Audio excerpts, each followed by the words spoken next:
Thank you, Mr. Deputy Speaker. I want to start by talking about the approaching constitutional crisis that this government is threatening to bring about. This Tory government continues to put the established constitutional order and devolution settlements at risk with their blatant power grab of devolved powers. After months of debating and meetings, they're still struggling to grasp the concept of consent of our devolved administrations. We must not see powers that are devolved under the current devolution settlement going from Brussels to Westminster without consent from Cardiff and Edinburgh. During the last meeting of the Joint Ministerial Committee, the Welsh Government was told that the UK Government would not be pressing amendments on this to a vote before further discussions. And today it is down to the Prime Minister and First Minister of both Wales and Scotland to try and end this stalemate. But I don't see any new offer coming forward, and time is running out. And it is very troubling that even though the Welsh Government compromised by accepting that several rules and regulations currently decided in Brussels will need to be operated on a UK-wide basis, that this UK Government cannot bring themselves to reassure the devolved administrations that their consent and agreement will be sought.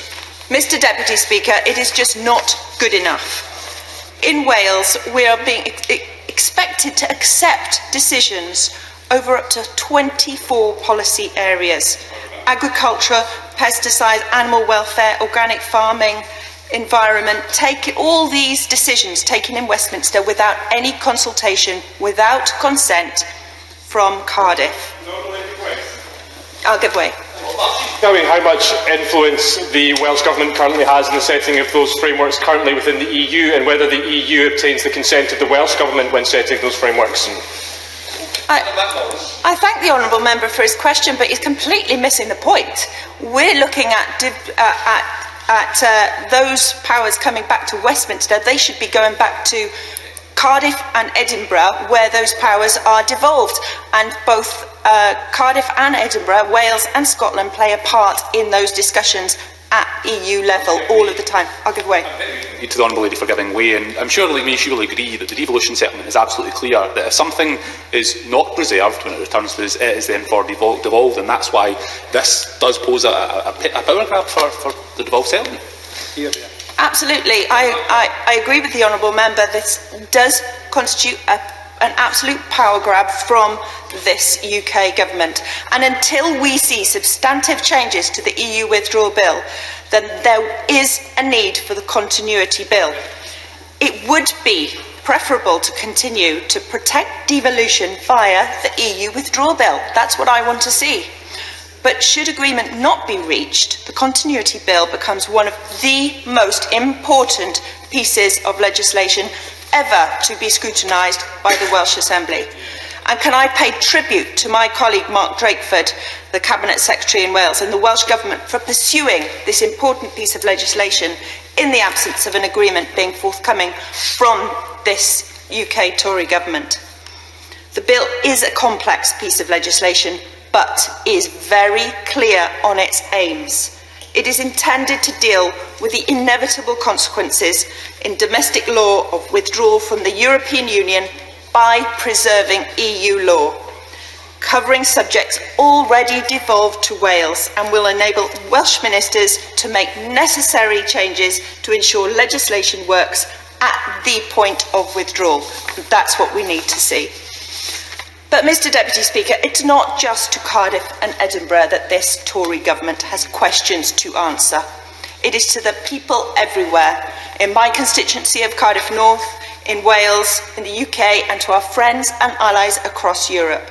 After months of this government trying to cover up the impact assessments for Brexit, MPs were finally allowed to go and see them.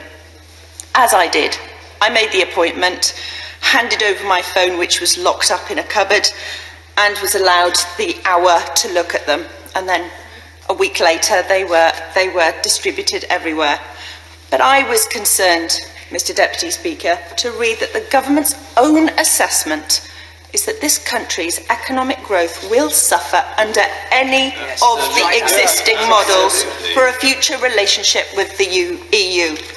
And under the worst case scenario, a WTO-type agreement, which has often been hailed by members of the opposite benches as a perfectly acceptable option, GDP could decline by up to 7.7% over 15 years cumulative. And there was certainly no good news anywhere in those impact statements analysis.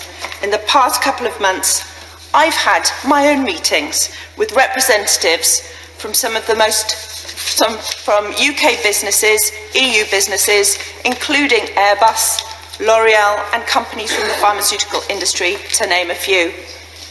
The concerns are always the same. We need more clarity and a solid plan. If we're leaving the single market and customs union, how will this government ensure that the Mad Max reality the Brexit Secretary himself described will not become reality?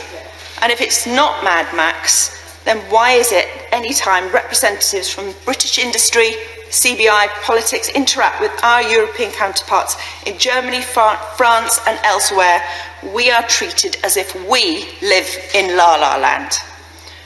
When will this government face the challenges of the unrealistic standards of their own internal party politics that they've set to serve their own infatuations of an isolated Britain that has long gone? When will this government tell us the truth about the effects of leaving a customs union and single market and offer a plan that at the very least does not feel like a suicide mission, and that safeguards the future of our businesses, protecting environmental rights, protecting workers' rights, our services, our people and our communities? Vicky Ford.